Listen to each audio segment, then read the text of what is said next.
Hello everyone, my name is Lawrence Lucas and I'm making this video as a vinyl opening party. That's right, I had $50 I got for Christmas, and I went out to the FYE store that's closing and that's going out of business in my local area, Virginia Beach. And I used that $50 to buy 4 albums. They were 50% off because they were going out of business. I hate to see a business close like that, especially for the employees, but I had to take advantage of the 50% off. So I'm going to show you what I got and open them.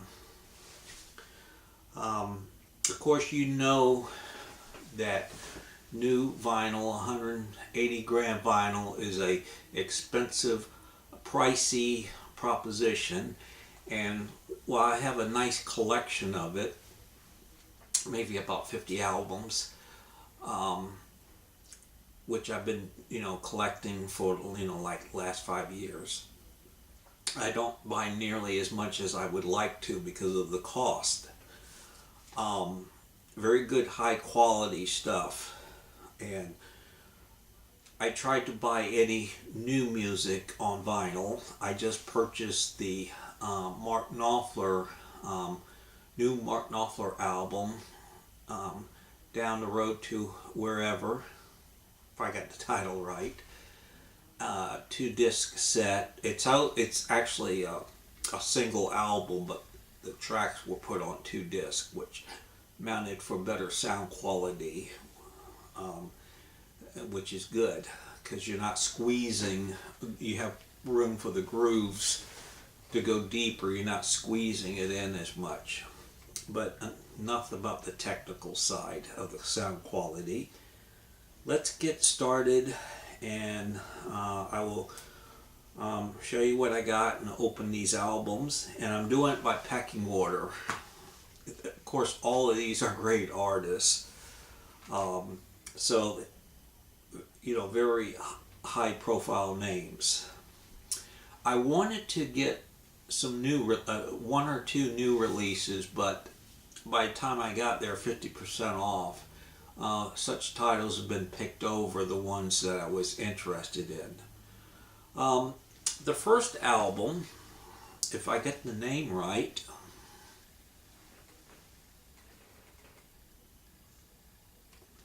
Mud Crutch, if I got that title right. A lot of you know who this group is. It's Tom Petty's operation. It's actually his first group that he formed before the Heartbreakers. And you have to look on Wikipedia and Google it. I'm not going to give you the entire history, but that was the group he had before the Heartbreakers, and they didn't have a lot of big success. And one of the members was Tom Leadon, Leadon, and he was the brother of Bertie Leadon, who was an earlier member of the Eagles. I think he left the Eagles about the time of they were recording Hotel California. And remember Mike Campbell, I don't know if he was a member, but there was 1 or 2 members of the Heartbreakers that was in this band before they became the Heartbreakers. Anyway, in 2008, Tom Petty, and Tom Petty can do some interesting things. He decided to reform the group and release an album, which was this album, self-titled, and it's dynamite. I mean, everything Tom Petty puts out is great. He's very consistent in his work. There hasn't been one release that I did not like of his. I mean, there's releases that are my favorites. But you know, every Tom Petty album with the Heartbreakers, with him or this band, I've always enjoyed. This was the second album that he put out with under this title with the band, and it's very good too, as good as this one. Okay, I did not get this on CD. I wanted to buy my newer music on vinyl, and I just didn't get around to buying this one because of the cost. So I got it now, and we're going to open it using my little pocket knife here. It has a sticker. I'll let you see it if it shows up. And when I take the plastic off, I'm going to keep the plastic folded up.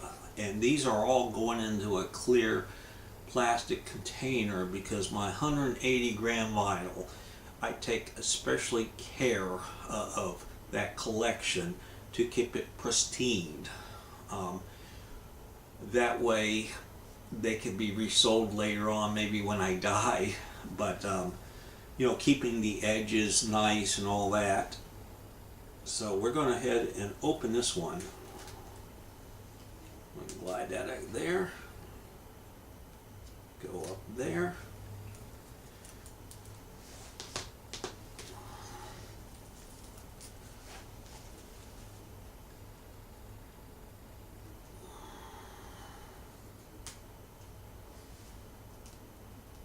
I appreciate your patience.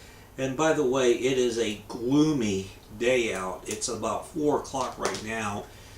And you know, we would normally have sunlight, but we get in this storm that's hit, and it has caused a lot of rain, and it's really dark outside, so I have to put a lot of light in this room. This camera I got is a Sony, and it projects. If I don't put a lot of light, the videos come out grainy. Okay, I'm getting this off. And you see, I will even save this, okay, with the sticker, because I'm a completist. So we'll put that there. It's a gatefold, so we're going to open the gatefold. Oh, a teepee. I guess to go along with the theme of the album cover, bears. A teepee. Looks like the picture was taken in the 1920s or 30s, because you got the old cars there.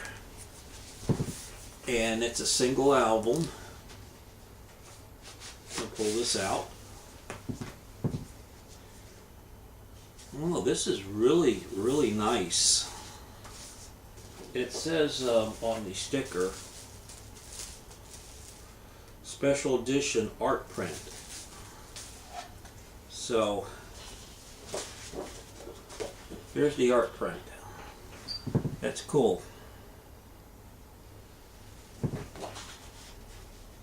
That is really cool. And it's a pony, and it's all decorated up.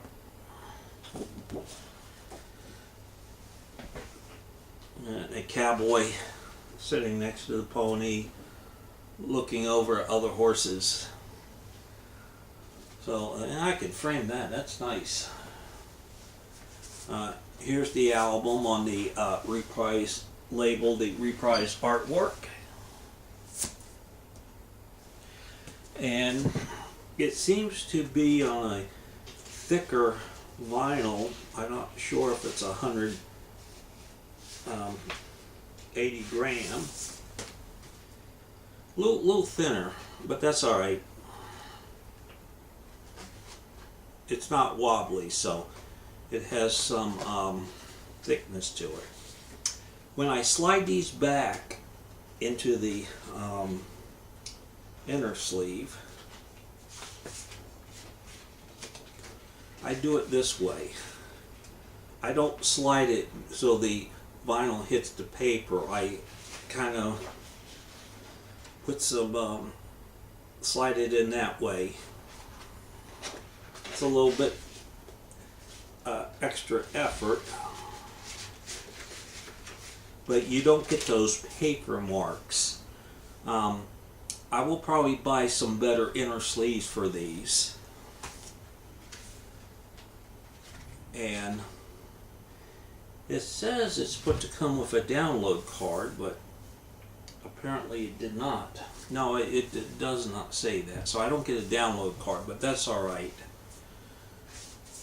I will enjoy this tremendously, so we'll slide this back in here.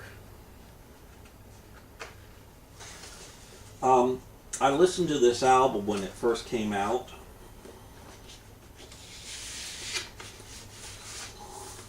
I liked it a lot. I just didn't get around to buying it on vinyl because of the cost. Okay, the next album is a 1980s release by a very popular Boston band. And this is their third album, The Cars, Panorama. And when this album came out, it was not well received.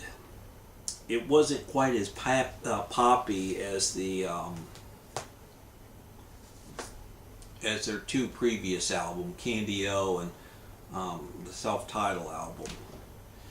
But I liked the album a lot, and it's a shame that it got panned like it did. It was did not perform as well on the charts as their two previous album, and it had the single Touch and Go was very good, but it did not perform up to expectations as well. But this is Rick Ocasek's favorite Cars album. I liked all the Cars albums. I kind of don't really have a favorite. The only one that I don't listen to that much is my least favorite is Door to Door, that came out in '87, and that was recorded at a time they were breaking up, and it just didn't quite have that good quality of their previous albums, although they did reunite in 2010 for the Move Like This album, and it sounded like classic Doors. Nothing groundbreaking, but it sounded like a Cars album that had been recorded back in the day, and they just put it in the vaults and released it. But it was a new recording. So the Cars Panorama. We're going to open this.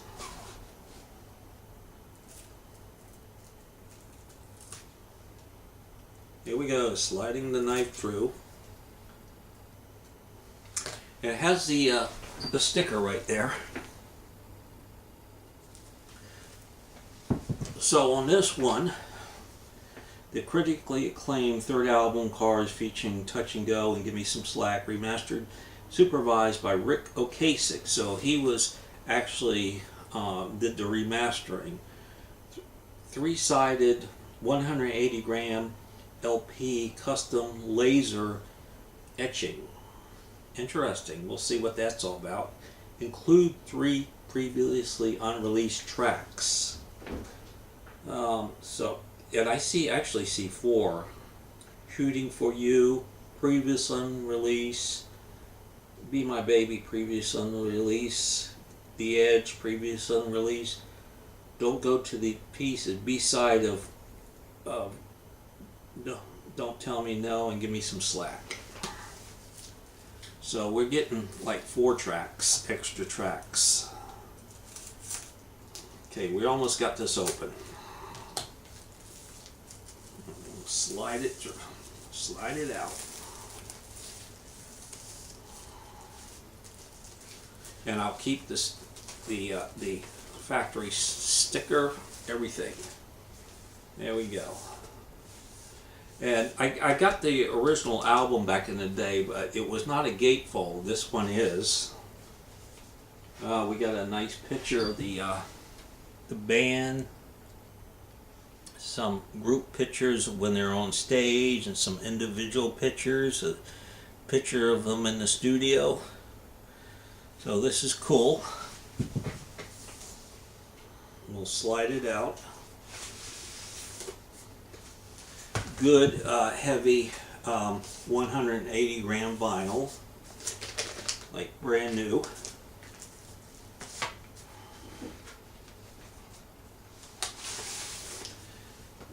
Two disc, 4 bonus tracks, and side 4. Oh, here's this is cool. Side 4, there's no music, but it has that etching there, and you can't really see it on.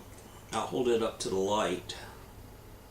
You can't really see it that well, but it has a panorama, the font there, the checkered, race car flag, the cars all around the site here. And here comes my cat. It's going to interrupt us. I may have to shoo her away. So 2 albums, 2 discs on 1 album, along with 4 bonus tracks, 3 unreleased songs, and a song that was on B-side. And looking here, we'll pull this out. Lyrics, credits.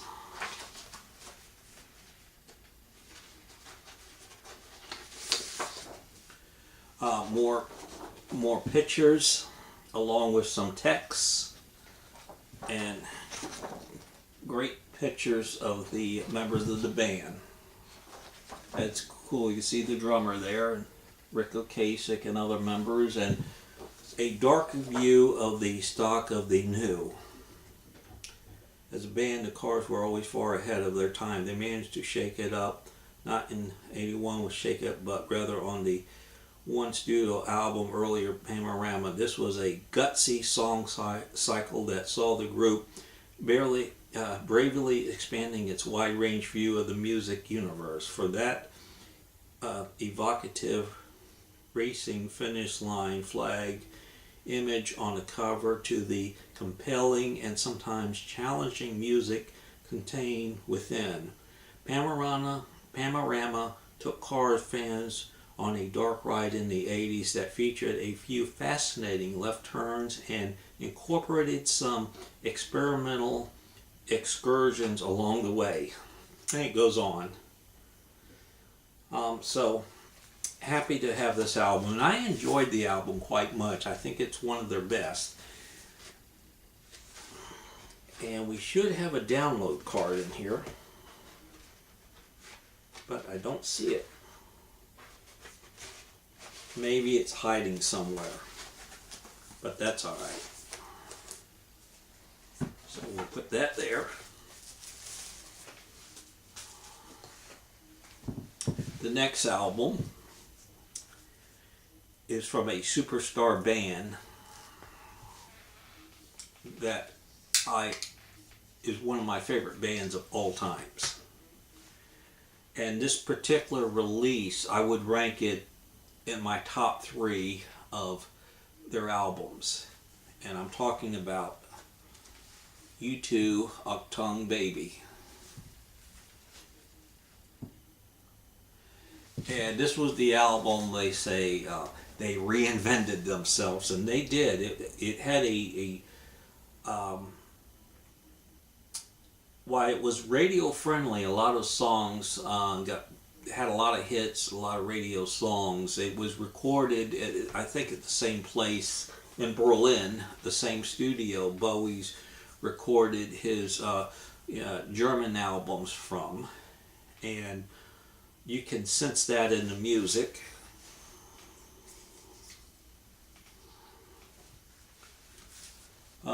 Zoo Station, Even Better Than Real Thing 1, Side 1, Side 2, Until the End of the World, Who's Gonna Ride Your Horses, and You're So Cruel. So this is spread out on 2 discs. It's an original single album, but they put it on 2 discs, which should count for good sound quality. Side 3, The Fly, Mysterious Ways, which was a big radio hit, Trying to Throw Your Arms Around the World. Side 4, Ultraviolet, Abacad, Love is Blindness. Great classic album. So let's open that. Include digital download. Download card. Can't do it that way.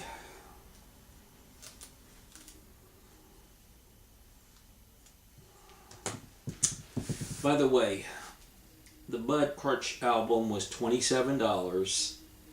Then the 50% discount. The Cars was $29, 50% discount. This album was $34, 50% discount. So I figured out, I saved about $54 buying these 4 albums, 50% off. Okay, very nice. And this part here, the U2 part, it has a little bit of a texture to it. It's not a gatefold, but we pulled this stuff out. The download card, great. So we'll put that in there so it doesn't get lost.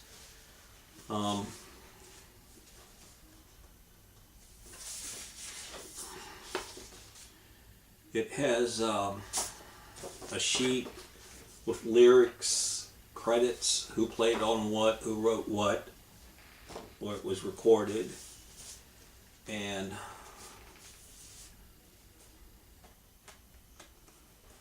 I'm a little confused here.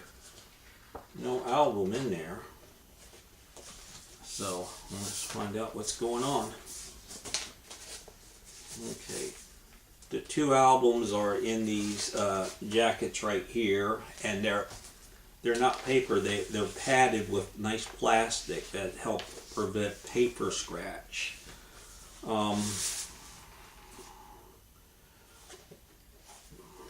These are the original pictures that appeared in the CD booklet, and I do own this on CD. The pictures are nice and clear, very sharp, so that's good. The discs are 180 gram vinyl,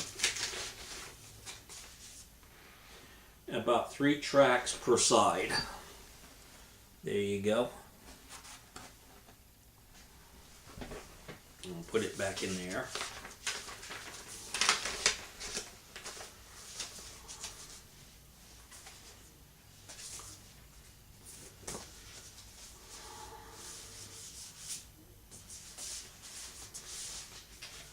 So nice package there, and I'm going to enjoy playing this. And the last one, and I said there was a bit of a pecking order, although all these artists are great and really made their mark in music, with Bud Crutch being the 4th one, the Cars 3, U2 2, and of course the master, the top of the pecking order, Paul McCartney, and his classic 1983 album Tug of War. Let me check and see how much time I got on this card. Okay, 19 minutes, we're good.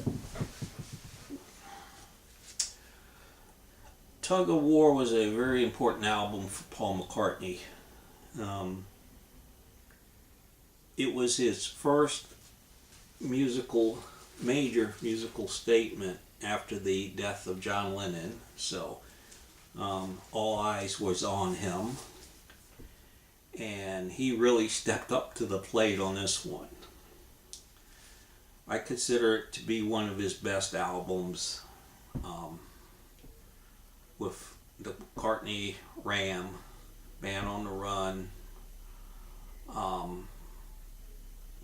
Venus and Mars, Tug of War, Flaming Pie, and of course his 2000 releases have been great. You know, the decade, the century. This was part of the Paul McCartney Archives collection, which is the first I've owned.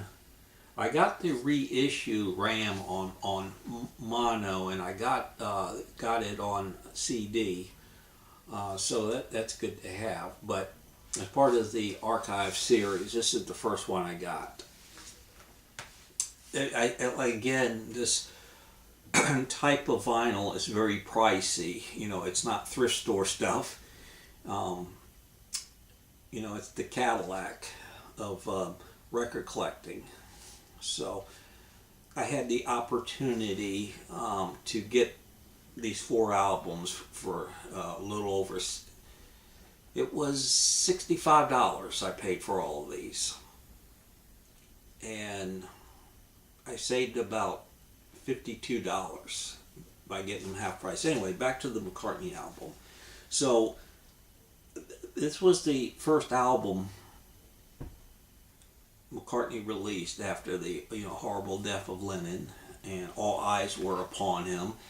And this was an album he started working on prior to Lennon's death, and when that happened, they put the project aside for a little while to let some time pass.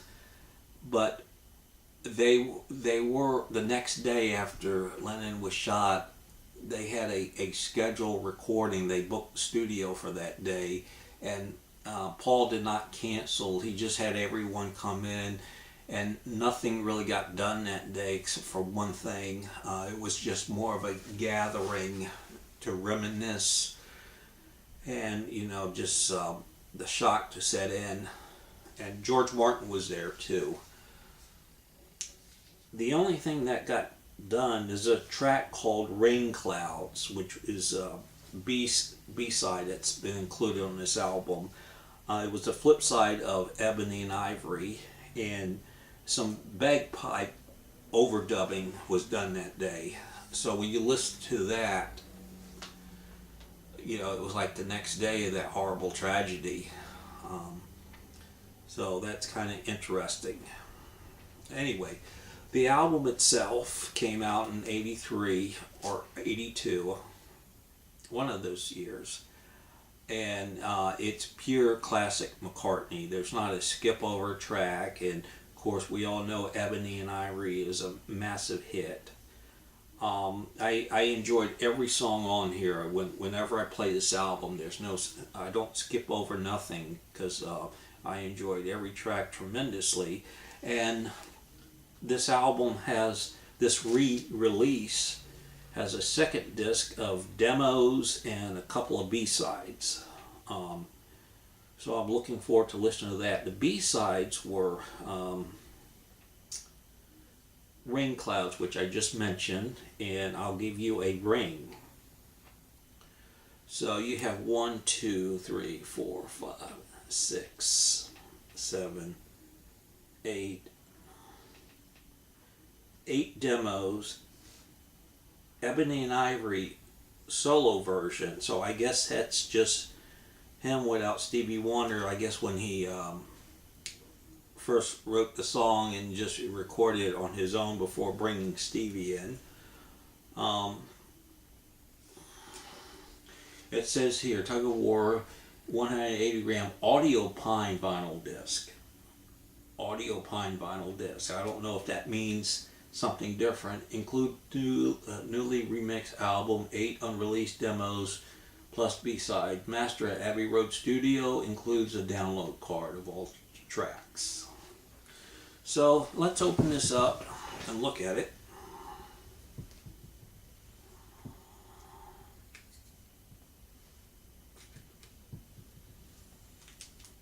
Gotta be careful when I use the knife on this. I don't cut anything besides the plastic.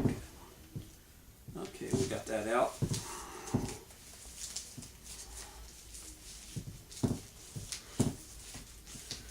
We're sliding it off.